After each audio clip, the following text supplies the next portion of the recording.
దయచేసి ఈ దిన భాగముగా యెషయా గ్రంథము 24వ అధ్యాయము ఈ భాగాన్ని మనం చూసినట్లయితే ప్రియమైన వారలారా, ఇక్కడ 23వ అధ్యాయమునకు కంటిన్యూషన్గా ఉన్నటువంటి ఆ దేశము యొక్క స్థితిని వివరిస్తున్నట్లుగా పరిశుద్ధ గ్రంథంలో మనం చూస్తూ ఉంటున్నాం. ప్రియమైన వారలారా, 70 సంవత్సరాలు అంతమున దేవుడు తూరును దర్శించాడు. అలాగే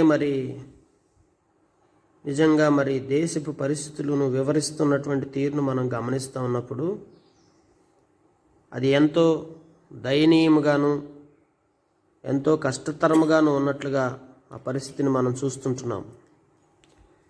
చూడండి, ఆ దినములలో యోనా పారిపోయినటువంటి దేశము, ఆ దేశపు స్థితిని మనం చూస్తూ ఉంటున్నప్పుడు అది వేశ్య సాంగత్యముతో కూడుకున్న దేశముగా ఉండటం వల్ల అక్కడంతా కూడా వేశ్య వృత్తితోటి వ్యాపారం చేయబడుతున్న దేశముగా ఉండటం వలన ఆ పట్టణపు స్థితిని మనం చూస్తూ ఉంటున్నప్పుడు అది ఒట్టిదిగా చేయబడింది, పాడుగా చేసి కల్లోలపరుచున్నాడు, నివాసులందరినీ చెదరగొట్టుచున్నాడు. ప్రజలకు కలిగినట్టుగా యాజకులకు కూడా కలుగుతుంది, యజమానులకు, దాసులకు, కొనువారికి, అమ్మువారికి, అప్పిచ్చువారికి, అప్పు పుచ్చుకుని వారికి, వడ్డీకిచ్చేవారికి, వడ్డీ తీసుకునే వారికి దేశము కేవలం ఒట్టిదిగా చేయబడను. అంటే ఇక్కడ ఇక ఏ తారతమ్యం లేదండి. అంటే దాసులని, యజమానులని, యాజకులని, అప్పిచ్చువారని, అప్పు చేయువారని ఏ తారతమ్యం లేదు. అందరి యొక్క పరిస్థితి ఒకేలాగా అయిపోతూ వచ్చింది. యేసుక్రీస్తు ప్రభువారు అందరికీ ప్రభు అని రాయబడతా వచ్చింది. ప్రజలందరికీ సమానముగా దేవుడు చూసే దేవుడు. ఇక్కడ తారతమ్యాలు ఏం లేవు, వ్యత్యాసం ఏం లేదు. కొన్నిసార్లు దేవుడు మన పట్ల ఏదైనా చేసేటప్పుడు వ్యత్యాసం చూపిస్తాడేమో, ఏదైనా తారతమ్యం ఉంటుందేమో అని మనం తలుస్తాం. కానీ మనుష్య రీతిగా మన ఆలోచనలు ఎప్పుడు వ్యర్థమైనవి, కానీ దేవుడికి ఎప్పుడు ఏ తారతమ్యం ఉండదండి. ఎందుకంటే అందరి ఎడల ఒకే ఆలోచన, ఒకే ప్రణాళిక కలిగినటువంటి దేవుడు.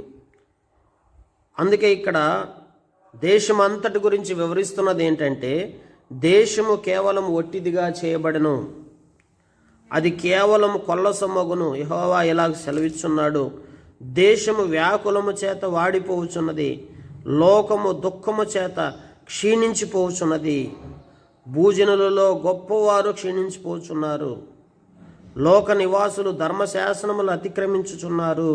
దేవుని వాక్యంలో కట్టడను మార్చి నిత్య నిబంధన మీరి ఉన్నారు.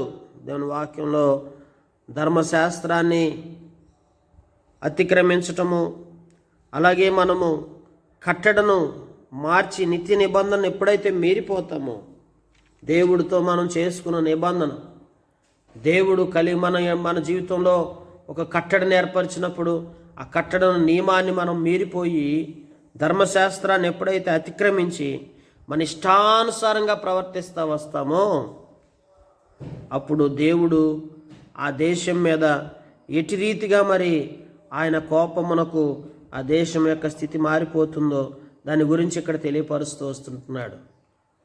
ప్రియమైన వారలారా, ఈ లోకములో మనము ధర్మశాస్త్రాన్ని అతిక్రమించకూడదు, కట్టడం తెలుసుకోవాలి, నిత్య నిబంధనలను అనుసరించాలి. అలాగే లోకములో ఉన్న అపవిత్రమైనటువంటి ఏది కూడా మనము ఆ యొక్క మన వ్యక్తిగత జీవితంలో మనం కలిగి ఉండకూడదు. శాపము దేశమును నాశనము చేయుచున్నది, దాని నివాసులు శిక్షకు పాత్రులైపోతుంటున్నారు. కనుక శాపం వచ్చేస్తుంది ప్రియులారు. అందుకే శాపము 3-4 తరాల పాటు ఉంటుందని నిర్గమాకాండంలో మోషే గారి ద్వారా తెలియపరిచినటువంటి మాటను జ్ఞాపకం చేసుకోవచ్చు. ఎప్పుడైతే మనం పాపమును అతిక్రమమును కలిగి జీవిస్తామో, ఎప్పుడైతే మనము ఆత్మీయంగా మరి పాపమునకు చోటిస్తామో, అప్పుడు శాపం మన జీవితంలో కొని తెచ్చుకుంటాం. అందుకే ఇక్కడ దేశ నివాసులు కాలిపోయి శేషించిన మనుషులు కొద్దిగానే ఉన్నారు. కొత్త ద్రాక్షారసం అంగలార్చున్నది, ద్రాక్షావళి క్షీణించుచున్నది. క్రొత్త ద్రాక్షారసము అంగలార్చున్నది, ద్రాక్షావళి కూడా క్షీణించిపోతుంది. మీలో దొరికిన వారందరూ పెట్టుబడి దూరమునకు పారిపోయి దేవుని వాక్యంలో ప్రియులారా పట్టబడి ఆత్మీయంగా పతనమైపోతూ వచ్చారండి. నిజంగా మనుషుల యొక్క స్థితిని మనం పరిశీలనగా గమనిస్తుంటున్నప్పుడు అది ఎంతో బాధాకరంగా ఉన్నది.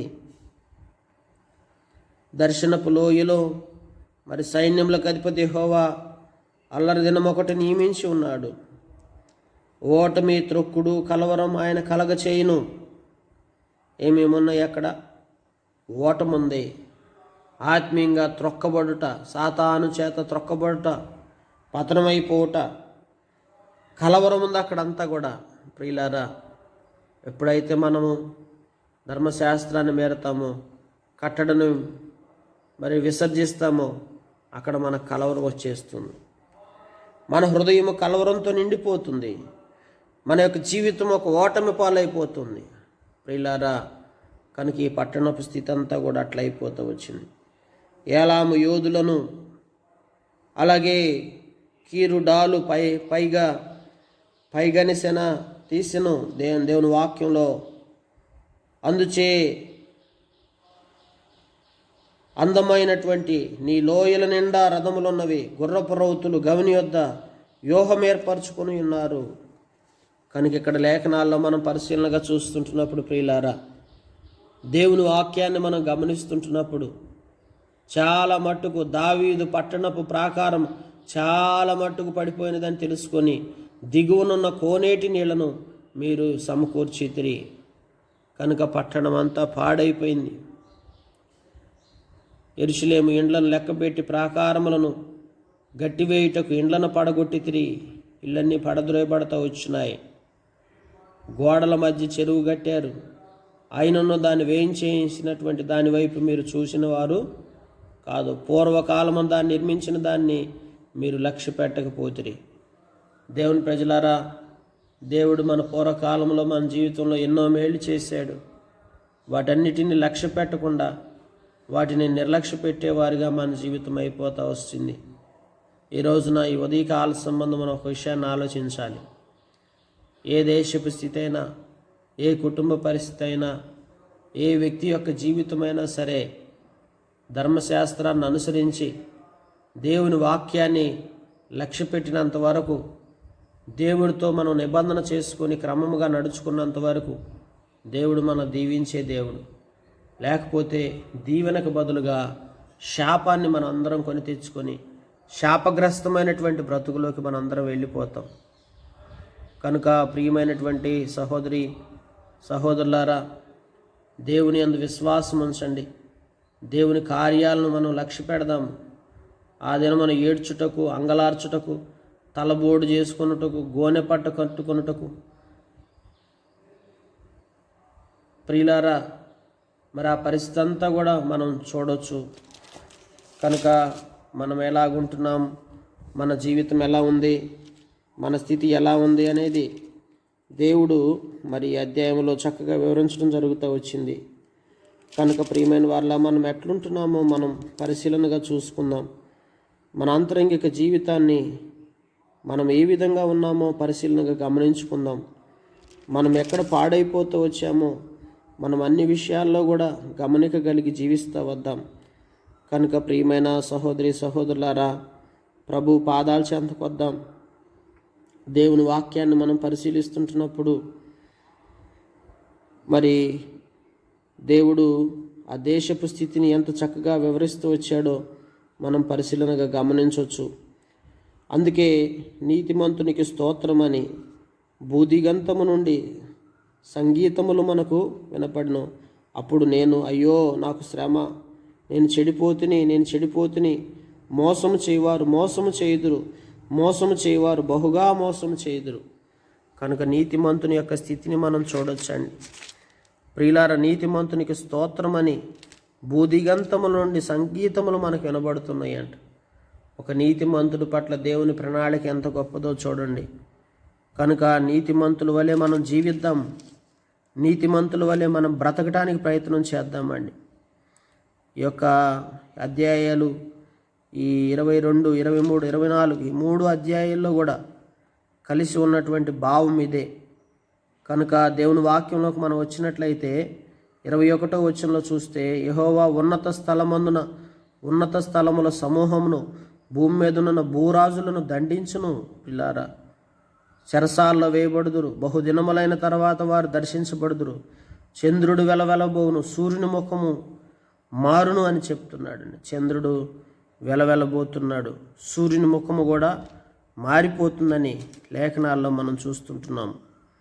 దేవుని వాక్యంలో అన్ని రకాలటువంటి ప్రజలు మనకి క్షీణించిపోవటం, దేశము వ్యాకుల పడటము, శిక్షకు పాత్రులుగా ఎంచబడటం, శాపగ్రస్తమైన స్థితిని అనుభవించటం, చంద్రుడు వెలవెలబోయి సూర్యుని ముఖము కూడా మారిపోవటం, ఇదంతా కూడా మనం చూస్తూ ఉంటున్నప్పుడు ప్రియులారా, మనం పాడైపోయిన స్థితిని తెలియపరుస్తుంది.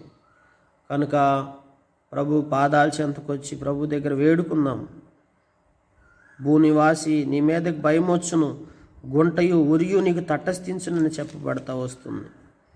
కనుక పరిశుద్ధ గ్రంథంలో మనం చూస్తున్నప్పుడు భయంకరమైన వర్తమానం విని పారిపోవాడు గుంటలో పడునని లేఖనాల్లో మనం చూస్తుంటున్నాం. కనుక ఇదంతా కూడా సంభవించబోయే స్థితి, దేశం మీదకి రాబోయే శిక్షా విధానం, శాపము ఏ విధంగా ఏలుబడి చేస్తుంది, ఆ శాపము ద్వారా ఏ ఏ పరిస్థితిని మనం అనుభవించబోతున్నాం అనే విషయాలను ఇక్కడ మరి హెచ్చరికగా మరి ఆ దేశపు స్థితిని ముందుగానే వివరించినట్లుగా బైబిల్లో మనం చూస్తుంటున్నాం. ఈనాడు ప్రియులారా, మనందరి జీవితాల్లో కూడా దేవుని వాక్య ప్రకారం మనం ఎట్లా జీవించాలి, దేవుని వాక్యమును ఎలా చేపట్టాలి, దేవుని వాక్యానుసారమైనటువంటి నడవడిక ఏ విధంగా కలిగి జీవించాలి అనే విషయం మీద మనం ఎప్పుడు దృష్టి కలిగి జీవించినట్లయితే దేవుడు శాపము నుంచి మనకు విముక్తి దయచేస్తాడు. కనుక ప్రభు పాదాల చెంతకొద్దామా, ప్రభువును వేడుకుందామా. అందుకే దేవుని వాక్యంలో మరి దేశము వ్యాకులము చేత వాడిపోవచ్చున్నది, భూజనుల్లో గొప్పవారు క్షీణించిపోవచ్చున్నారు, లోక నివాసులు ధర్మశాస్త్రమును అతిక్రమించుచున్నారు. కనుక ధర్మశాస్త్రాన్ని అంతటినీ కూడా అతిక్రమించే మనసు మరి ఎప్పుడైతే మనలో వచ్చిందో అదే మన జీవితానికి శిక్షను తీసుకొస్తూ వచ్చింది. కనుక ప్రియమైన సహోదరి సహోదరులారా, ప్రభు పాదాల చెంతకొద్దాం. సైన్యములకు అధిపతి యెహోవా సియోను కొండ మీదను యెరూషలేములోను రాజగును పెద్దల ఎదుటను ఆయన ప్రభావము కనబడును. ఖచ్చితంగా ఆయన ప్రభావం కనబరుస్తాడు. నిజంగా ఈ యొక్క ప్రపంచంలో కూడా ఇప్పుడు జరుగుతున్నటువంటి సంగతులను మనం పరిశీలిస్తుంటున్నప్పుడు ఎన్నో భయానకమైన పరిస్థితులు జరుగుతూ ఉన్నాయి. జపాన్లో మరి ప్రతి 10 నిమిషాలకి 5 నిమిషాలకు ఒక భూకంపం వస్తుంది. జపాన్ దేశం అంతా ఇప్పుడు కలవరంలో ఉండిపోతూ వచ్చారు. అలాగనే మరి ఇప్పుడు మరి ఇతరితర కొన్ని దేశాల్లో కూడా భూకంపాలు ప్రారంభమైపోతూ వచ్చినాయి. ప్రపంచమంతా మరి జరుగుతున్నటువంటి సంఘటనలను పరిస్థితులను మనం పరిశీలనగా చూస్తుంటున్నప్పుడు ప్రభు రాకడ అత్యంత సమీపంగా ఉంది. ఆ ప్రభావం అనేది తెలిసిపోతుంది మానవాళికి. కనుక సూర్యచంద్రుల పరిస్థితిని కూడా ఇక్కడ వివరించాడు. కనుక సూర్యుడు మరి చంద్రుడు మరి యొక్క వెలుగును ప్రసరింపజేయకుండా ఆగిపోయే రోజు అతి సమీపంగా ఉంది. కనుక మనకు సమయం ఇచ్చినప్పుడే, మనకు అవకాశం ఉన్నప్పుడే మన హృదయంలో పశ్చాత్తాపడి ఎక్కడ ధర్మశాస్త్రాన్ని అతిక్రమిస్తున్నామో, కట్టడం నియమాలను పాటించకుండా ఎక్కడ తప్పిపోతుంటున్నామో అలాంటి వాటిని అంతటిని కూడా సరిదిద్దుకొని ప్రభు పాదాల చెంతకొచ్చి శాపము మన జీవితాల్లో ఏలుబడి చేయకుండా ఆశీర్వాదకరంగా మనం ఉండులాగున ధర్మశాస్త్రాన్ని అనుసరిద్దాం, వాక్య ప్రకారం జీవిద్దాం, కట్టడల నియమాలను అనుసరించి మనం జీవించడానికి మనల్ని మనం అర్పించుకుందాం. అప్పుడు దేవుడే మనకు సహాయం చేసి మనల్ని అన్ని విధాలుగా ఆశీర్వదించి మనల్ని బలపరుస్తూ వస్తాడు. అటు రీతిగా దేవుడి మాటలు దీవించి మన గ్రహింపులో తీసుకొచ్చి మనకు సహాయం చేసి మనల్ని బలపరచునుగాక. ఆమెన్. మోకరించండి, ప్రార్థన చేసుకుంటూ వస్తాం. పరిశుద్ధుడా, ప్రేమ స్వరూపకు తండ్రి, సర్వశక్తిమంతులైన మా దేవ, సర్వాధికారం కలిగిన